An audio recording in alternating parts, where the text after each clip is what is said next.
Hola, soy Milka Sunun y este es un podcast de Escogidos por Gracia. Aquí compartimos historias que nacen del proceso y ecos de una voz que transforma, porque no se trata de lo que fuimos, sino de quién nos levantó, entre su voz y la mía.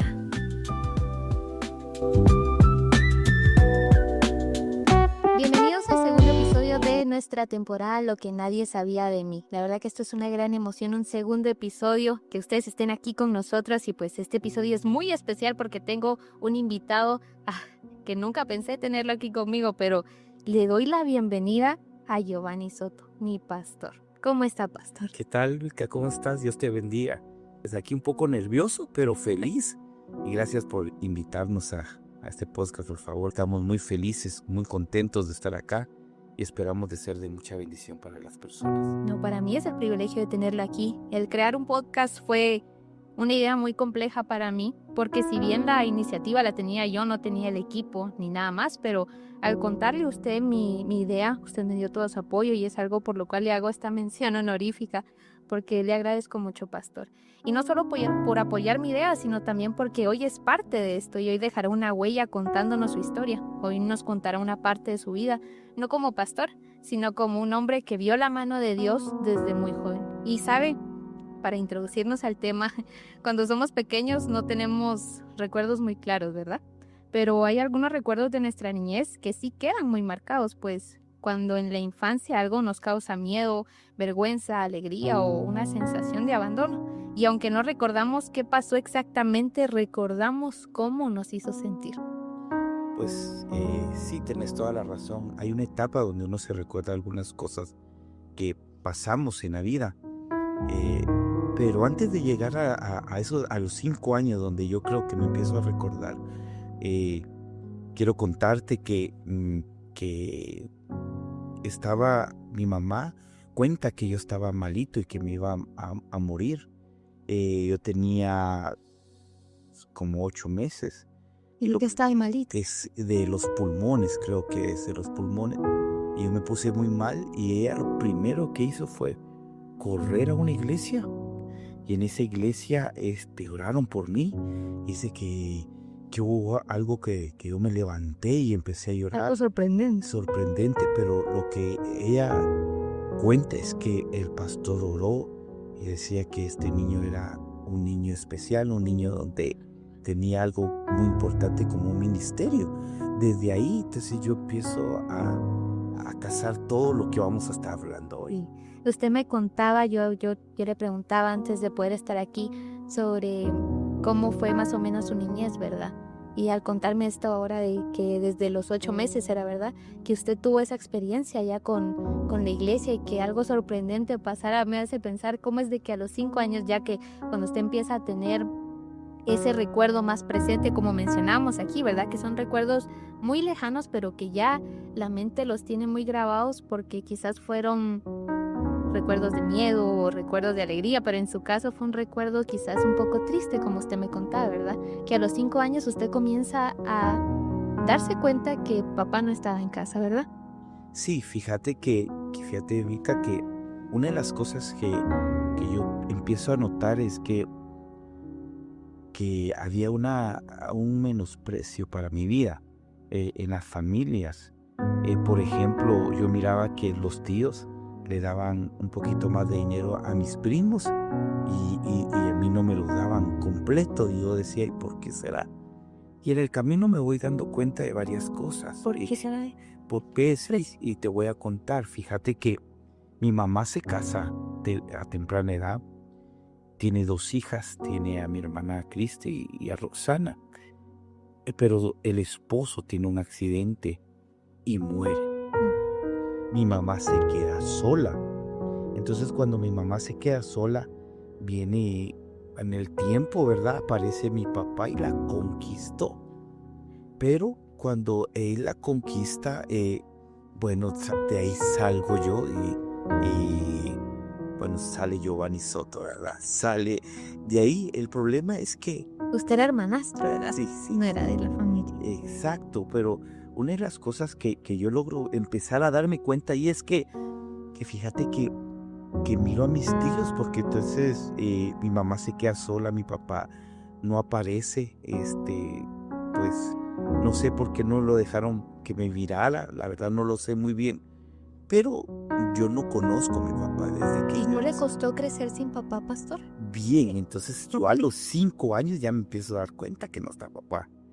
Me estoy dando cuenta que hay tías que le dan hay un trato mejor para mis hermanas, pero no es para mí, porque ya me estoy dando cuenta que a la larga mi papá no está.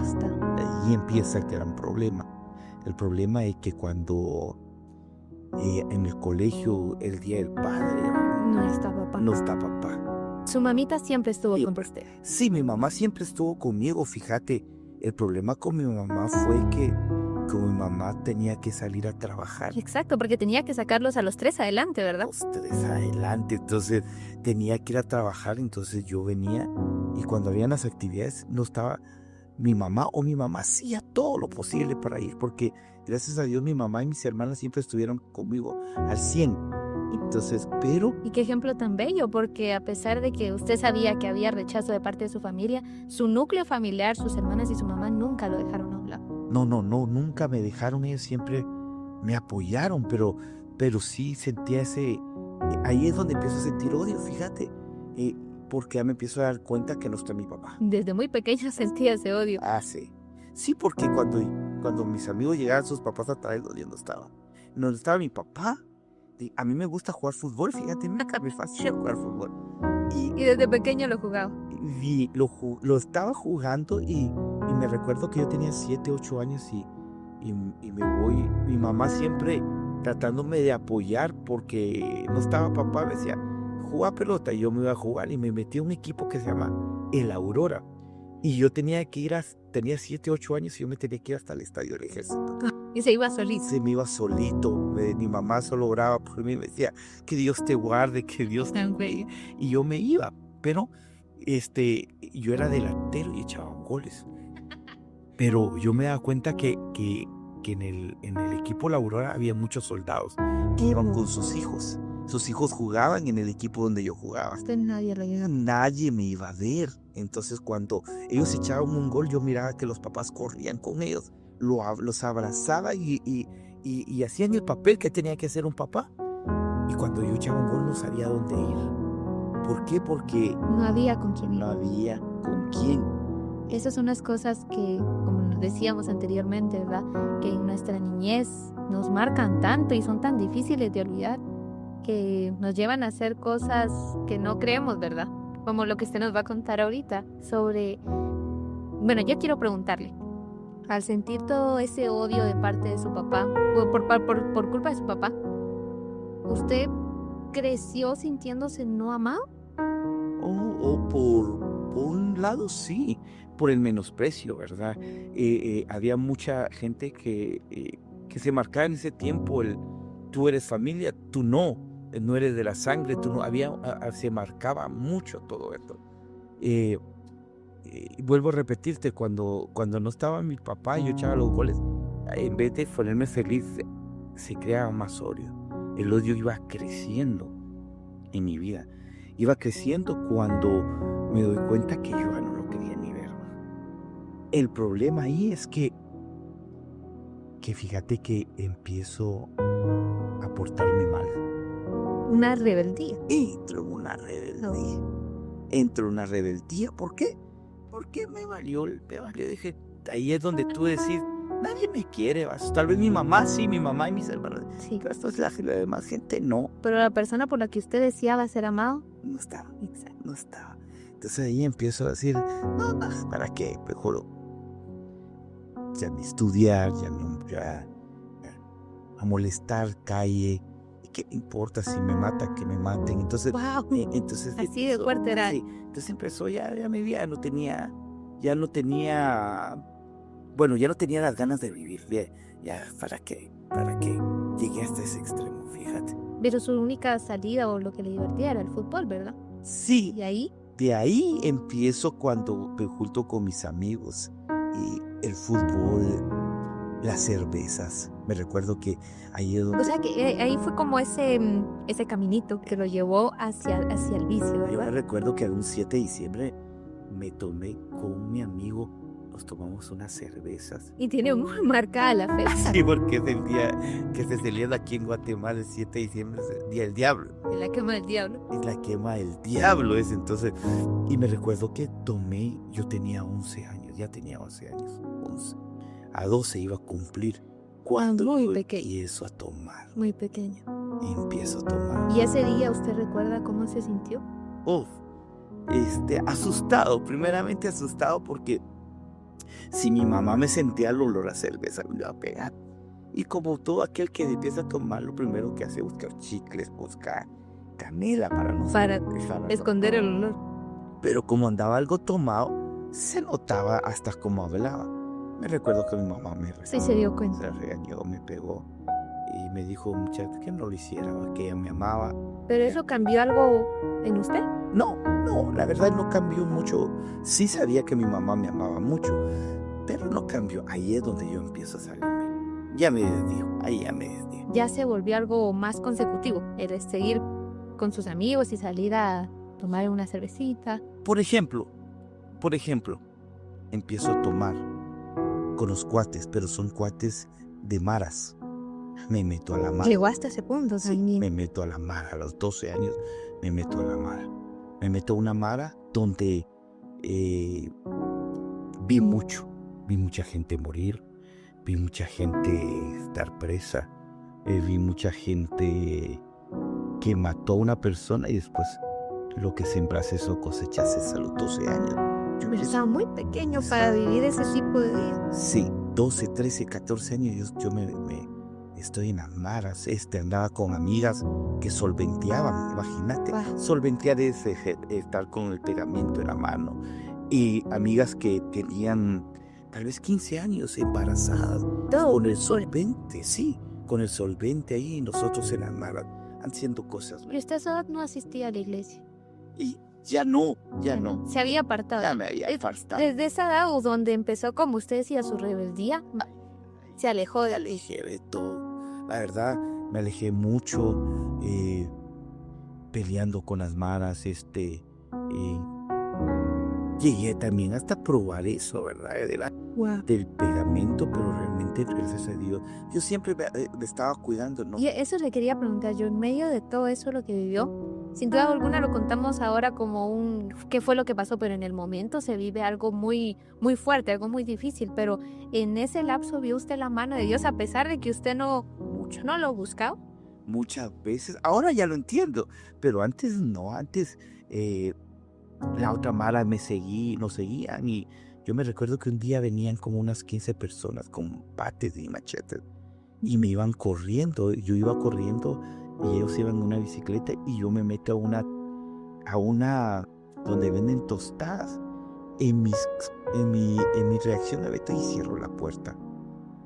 Pero fíjate que como que si Dios me guardó, porque cierro la puerta, pero del otro lado podían entrar y hacerme pedazos, ¿verdad? Sí. Pero fíjate que como que si Dios no lo permitió, salió una señora y dice, váyanse de aquí, váyanse aquí. En ese día, vi como 5 de mis amigos estar intensivos, porque los acuchillaron, los machetearon. Usted Ay, salvó. Ay, me salvé, fíjate, me salvé de eso. Un día otro me quiso asaltar y me tiró un machetazo, pero de verdad veo la mano del Señor porque iba tomado, que el machete fue al revés, solo se rompió la playera. Eso es un milagro, definitivamente. No hay cómo llamarle de otra manera más que un milagro. Sí, que Dios lo estaba cuidando a usted. Ajá, sí, de verdad me cuidaba, pero siempre había un rencor. Yo era a las 10 de la noche, 11 de la noche con los amigos, pero siempre estaba mi mamá buscándome, mi hijo regresa a la casa, mi hijo regresa, mis hermanas siempre, mi hijo vení, te estamos esperando en casa, porque me iba a molestar y aparecía hasta el otro día. ¿Usted cuántos años tenía más o menos ahí? 12, 13, 14 años estaba. Es que no me imagino cómo usted tan joven vivía esa vida tan difícil, tan complicada. Sí, fíjate que yo ahora miro a mi hija, tiene 12, y yo digo, a esa edad yo andaba en la calle viendo un montón de cosas, ver eso y sentir ese odio por papá. Y eso me llevaba a seguir tomando, porque no solo andar con las malas, sino tomar, andar con las malas, tomar. Entonces eso fue creciendo. Y a pesar de que su mamá lo buscaba, ¿verdad? Sí, hay muchos que estamos de pie por oraciones de nuestras mamás. Y sin duda alguna usted era uno de esos, ¿verdad? Que su mamita oraba por usted. Pero usted no se sentía culpable por lo que pasaba, por las preocupaciones que le dejaba a su mamita, ¿no? El ser humano siempre buscas a alguien para echarle la culpa. Nosotros, el ser humano siempre busca a alguien echarle la culpa y yo me agarré de mi papá. La culpa la tiene mi papá por esto y esto y esto. Era muy grande el odio hacia su papá. Ah, sí. Bendito sea Dios, el esposo de mi mamá, que ya había fallecido, lo que te contaba. Su mamá, mi abuelita, mamá Tina, y papá Chepe, ellos siempre dieron la cara por mí. Esa gente que lo amaba. Que lo amaban a uno y lo trataban bien. Tal vez los demás no, pero ellos fueron mis abuelos bien marcados que siempre me cuidaron. Fueron personas puestas por Dios en su vida. Yo me recuerdo que un día estábamos en esa cuadra cuando un señor me dijo, es que vos sos un marginado, vos no tenés ni familia, me dijo yo. Yo entré llorando ese día. Tenía como 15, 13, 14 años, entré llorando y ahí fue la primera vez que yo sentí que alguien daba la cara por mí. Excepción de mi mamá y de mis hermanas, ¿verdad? Ellos siempre. Pero como hay que les ver una figura paterna, ¿verdad? Entonces se salió mi papá Chepe con su sombrero, fue a tocar la puerta y dijo, le fue a decir, mire, disculpe, le dijo, él no es como usted dice, él no es ni un marginado, él es mi nieto. Él lo defendió. Yo me sentí tan bien. Sí, claro. Porque al fin vi que él es mi nieto, yo lo quiero mucho y él no está solo. Y si usted se mete con él, se mete conmigo. De verdad me sentí respaldado. Sí, con una cobertura. Sí, una cobertura que a la larga no tenían la obligación ellos, pero se portaron para mí se portaron muy bien conmigo. Ellos son mis abuelos. Pero fíjate que cuando ellos murieron, mis tíos, mis primos, que a la larga no es de sangre, pero me dieron siempre la oportunidad de dar las últimas palabras como familia. Decía, Giovanni, Pastor Giovanni, habla, decirles que muchas gracias a la gente. A mí me tuve la oportunidad de decir quién eran ellos. Y a mí me dieron la oportunidad todos ellos. Siempre ellos me respetaron, me querían, pero yo siempre busqué un pretexto que era mi papá. Siempre tenía en mente ese odio hacia su papá que lo llevaba a seguir tomando y a seguir en esa vida un poco alocada para la edad que usted tenía, ¿verdad? Yo a los 14 años caigo preso. A los 14 años caigo preso. ¿Y por qué cayó preso? Porque estaba jugando. Yo me recuerdo que mi mamá me dijo, no te juntes ahorita con ellos, porque ellos dicen que andan robando carros y andan asaltando y secuestrando los amigos que yo tenía. Y yo estaba jugando así cuando alguien me dijo, vamos a comer a McDonald's. Y ese día ese carro era robado y tenía una pistola. Caigo preso. Y no por el hecho de que usted haya robado el carro ni nada más, sino por andar con esas personas, ¿verdad? Que no eran las personas indicadas o correctas con las quienes andar. ¿Y quién nos sacó de la cárcel? ¿O se quedó ahí algún tiempo? 15, yo recuerdo que tal vez unos 15, 16 días estuve. ¿Y usted con 14 años? Con 14. 15 días en la cárcel. Sí, pero mi mamá hizo todo, mi mamá y mis hermanas hicieron todo lo posible para sacar. Que a la larga mis decisiones también le afectaban a mi mamá. Exacto. Para que todo lo posible por pagar las multas para que saliera mal, porque decían que iba a estar 3 años preso porque era por el delito de robar carros. Entonces ellas hicieron todo lo posible, mi mamá y mis hermanas. Siempre buscó como... Cristi siempre trabajando, mi hermana Cristi trabajando, echando ganas y ella ponía el dinero. Wow. Qué gran ejemplo y qué bonito el poder decir que su hermana mayor fue un gran apoyo para usted también. Las dos. Las dos y su mamá también. Que son cosas que vemos que muchas veces no todos vemos como una bendición, pero los hermanos mayores llegan a ser una gran bendición en nuestra vida. Sí. Fíjate, pues ahí estábamos, pero creció mucho el odio. yo no dejo tomar, salgo, sigo tomando, pero el problema, Milka, que ya era un alcohólico. Pues fíjate que el problema es que todo el que toma, tal vez el que me va a escuchar hoy, sabe que el que ya tiene es alcohólico. Siempre cuando estás tomando te recuerdas del pasado. Y a mí me tenía atado el pasado mi papá. Atado el pasado mi papá. Y sí, tomaba mucho de lunes a viernes, sábado, domingo, no paraba. Ya las gomas, que le llaman gomas aquí en Guatemala, yo daba unos gritos. Mis amigos se asustaban. Era mucho el dolor Era físico. mucho el dolor. Si yo no me tomaba una pachita de alcohol, no se me calmaba. Llegué a ese extremo. No llegué a quedarme ya tirado en la calle, pero ya estaba. Muy metido en el vicio. Yo te digo que tal vez si Cristo no hubiera entregado mi vida, yo me hubiera muerto tomando. Definitivamente porque ya era un alcohólico, ya era alguien que de verdad no aguantaba las gomas. Vuelvo a repetirte, mis amigos se asustaban. Mis amigos decían, vos qué tenés. Pero eso no es... Era mucho. Era mucho las gomas que ya Habían avanzado demasiado. demasiado bastante, fíjate. Pues fíjate que esos días donde daba esos gritos, muchas veces llegaba donde mi mamita en la noche. Me recuerdo que mi mamá siempre me daba unos Alka-Seltzer y una mineral para calmarme esos dolores. Pero yo creo que desde allá Dios ya me estaba llamando para una restauración. Porque en las noches mi mamá oraba por mí. Yo estaba durmiendo. Supuestamente mi mamá se postraba y oraba y decía que yo iba a ser un pastor, que yo iba a ser una persona, un ministro de Dios. Y cuando yo la escuchaba orar, me recuerdo que decía yo, mi mamá de verdad no sabe lo que está diciendo. ¿Cómo voy a ser yo alguien si toma demasiado? Pero ya el Señor ya me estaba llamando. Cuando yo estaba en casa, mi hermana ponía música cristiana y tal vez yo algo tomado, me tocaba esa música cristiana. A pesar del estado en el que estaba. A pesar del estado que estaba. Por eso yo pienso que si alguien llega tomado a casa y usted es cristiano, póngale música cristiana. Porque se siente esas canciones bonitas que Dios ha usado a otras personas para que uno las escuche.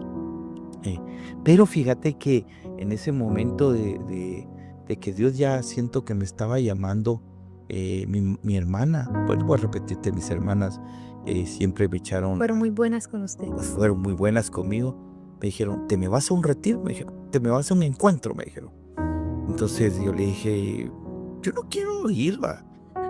Pero ella a la fuerza quería que yo me fuera. Y me convenció porque me dijo, fíjate que ahí en ese retiro había cancha de fútbol y yo feliz porque iba a jugar porque fútbol. le encantaba el fútbol. Ajá. Había piscina, me dijo. Dije, yo me voy a ir a echar un chapuzón. Pero ahí en el encuentro estaba el campo, pero no había pelota. Estaba la piscina, pero no había agua. No había agua. Lo que fui a recibir fue mucha palabra del Señor. Pero y ahí es donde usted siente por primera vez un encuentro con el Señor. Sí, yo creo que ahí fue mi encuentro sobrenatural con Él. ¿Por qué? Porque mi hermana me lleva a la fuerza, llego a ese lugar, escucho muchas predicaciones y cuando escucho las predicaciones de los hermanos, el Señor me empieza a hablar y uno habla sobre honrar a mamá y a papá. Y yo decía, ¿cómo honrar a mi papá si siempre estuvo lejos de mí? Pero ya Dios hablando. Pero cuando hablaron de mi mamá, que mi mamita le echaba ganas, que mi mamá siempre estaba conmigo, me tocó. Y el Señor me empezó a tocar en esa área. Cuando yo me recuerdo, dijo el pastor, ¿alguien quiere aceptar a Cristo Jesús? Que venga pronto a este lugar. Y de verdad, yo ese día acepté a Cristo Jesús. Cuando lo acepto, me recuerdo que caigo en la presencia del Espíritu Santo y caí al suelo. Y yo ahí tirado en el suelo tuve una visión. Y la visión era que yo llevaba a un amigo a una gran montaña, pero nos costó llegar a ese lugar. Pero cuando llegamos a ese lugar, hasta la punta de la montaña, vimos un cielo nuevo, una tierra nueva. Lo interesante, Milka, que fíjate que cuando yo llego a ese lugar, le dije, llegaste, le dije. y lo mandé para el cielo nuevo y tierra nueva. Pero yo no entré. Usted no se quedó. No, porque necesitaba ir a traer a otros. Entonces entendí que yo tenía un ministerio desde esa vez. Y desde esa vez yo conozco a Cristo. Y ahí fue cuando dejó totalmente el alcohol. Sí. Fíjate que Dios hace las cosas muy lindas en esa área del alcohol, porque una de las cosas que yo salgo de ese lugar, porque en el encuentro todo es tranquilo, pero salir con tus amigos y tus amigos te invitan a tomar, te invitan Exacto. a que un mes te doy y vas a tomar, 2 meses te doy y vas a tomar, y a la larga ya llevo 23 años y todavía no he conocido tomar licor. Lo que sí te puedo decir es que tampoco me tengo que descuidar, porque aquel que crea que está bien, mejor cuídese, porque creo que todos estamos en este mundo, ¿verdad? Y no estoy juzgando a nadie, pero estoy tratando de cuidarme. Pero fíjate que yo no podía tomar Coca-Colas, ni Pepsi, ni jugo de naranja, porque con eso se mezclaba el guaro, se le llama en Guatemala, el alcohol, y me daba náusea. Yo pasé casi 2 años sin tomar esas aguas. Fue tanto el rechazo que tuvo hacia el alcohol que no pudo tomar ni siquiera la gaseosa con el que lo mezclaba. Sí, fue tanto, pero yo creo que fue el Señor, ¿verdad? Sí, porque que usted dejara de un momento a otro que le causara repudio esa bebida es algo muy milagroso, porque no todos dejan la bebida de esa manera, sino que usted sintió ese rechazo y... Eso fue el Espíritu Santo. Yo creo que fue el Espíritu Santo, porque desde esa vez yo dejo de tomar, dejo de fumar. También me cambió el vocabulario de una vez, porque yo era persona que hacía muchas malas palabras, era muy molestón, pero con malas palabras. Yo creo que Dios me cambió eso. Ahora, si te digo algo, Milka, yo tengo como 24 años de ser cristiano, ya, casi que la mitad afuera y la mitad en este tiempo. Pero todavía estoy tratando de cambiar muchas cosas, ¿verdad? Nunca dejamos de cambiar, nunca dejamos de arreglar nuestra vida o intentar componer aquello que nos cuesta. Yo estoy en el proceso, Milka, tú estás en el proceso, yo estoy en este proceso, donde yo le digo al Señor que me ayude. Pero así estoy, fíjate, hija, y estoy con esta situación de que... Quisiera hacer una pregunta. ¿Después de ese retiro también perdonó a su papá? Sí, también buena pregunta, Milka, porque desde esa vez me liberó de muchas cosas que estaban atadas. Creo que ahí salió algo donde yo comprendí que a mi papá no se le honra por ser un buen papá, a papá se le honra porque la Biblia dice honra padre y madre. Ahora, no lo conozco, una vez lo he visto en la vida, una vez lo he visto en allá, pero si algún día Dios me lo permitiera verlo, me gustaría salir a pasear con él. ¿Por qué? Porque es mi papá, y lo voy a querer siempre, siempre he dicho desde ese momento que siempre voy a querer a mi papá. Pero Dios lo hizo, Dios me libertó de eso. Dios cambió el odio por perdón. Sí, definitivamente. Pero pues ahí estoy. Ahora estoy trabajando en el área ministerial. Ahora tenemos la iglesia Escogidos por Gracia, que Dios ha sido el actor de todo esto. Tenerte aquí en la iglesia es una bendición, pero entonces creo que Dios ha sido bueno con nosotros. Fíjate. Pastor, para mí fue una gran bendición tenerla aquí. Este testimonio es tan maravilloso, y no solo por lo que nos cuenta, sino por que vemos cómo Dios trabajó en usted, cómo habló en usted, y cómo ahora tiene una gran iglesia, una iglesia muy bella que, como usted decía, está guiada por Dios. Pero yo quisiera que nos dejara un mensaje final en base a su testimonio. Ok, gracias por hacerme esta pregunta o dejar esta reflexión. Quiero contarle a todos o decirle a todos que los que han tomado o los que están tomando, que la única solución a ese vicio se llama Cristo Jesús. Cristo hizo algo en mí que yo nunca pensé. Solo los invito a que lo busquen y que le digan de corazón, y creo que nuestro Señor Jesucristo hará cosas grandes en ellos. Así que, y a los papás o a las esposas, no dejen de tener fe. Siempre aumenten su fe, porque creo que Dios escucha. Dios escuchó a mi mamá. Pasé más de 12 años tomando. y mi mamá siempre estuvo orando y creo que Dios inició una buena obra en mí. Así que los invito a todos a que le sigan creyendo al Señor y que Dios los bendiga. Para muchos, un pastor es sinónimo de perfección, alguien que no puede fallar ni quebrarse ante situaciones complicadas. Pero hoy entendimos que antes de ser pastor, fue un hijo herido, un corazón cargado de tristeza, alguien que también necesitó ser sanado por Dios. Porque nadie puede dar lo que no ha recibido primero, y aún los pastores también pasan por procesos. Hoy le agradezco profundamente por abrirnos su corazón, por confiar en este proyecto y por ser parte de este espacio. Gracias, pastor, por su tiempo y por permitir que esta historia llegue a muchas personas que quizás también están pasando por procesos similares. Y muchas gracias a ti por quedarte hasta el final y por compartir este tiempo con nosotros. Y gracias a ti por quedarte hasta este punto. Te doy gracias por compartir un poco de tu tiempo y ser parte de este espacio. Espero que este testimonio sea de bendición para tu vida y que si tú estás pasando por un momento similar, que Dios sea quien pueda restaurarte. Permíteme orar por ti en este momento. Padre, te damos gracias, Señor. Gracias porque en este momento pudimos escuchar el testimonio de nuestro pastor, en donde tú nuevamente eres el protagonista, en donde escuchamos cómo tú redimes las vidas y de los huesos traes vida nueva. Te doy gracias, Señor, porque tú estuviste en medio de nuestra plática. Te pido, Señor, que aquellas personas que están pasando por un momento similar, que se sienten solos, quizás por un padre o por una madre, que están en ese mundo oscuro del alcoholismo, te pido que tú los ayudes a salir de ahí, porque tú eres el único quien los puede sacar. Te doy gracias, Señor, y te pido por todas aquellas vidas que se sintieron identificadas. Te damos gracias, Padre, por tu amor y tu misericordia. Gracias, Señor. Amén.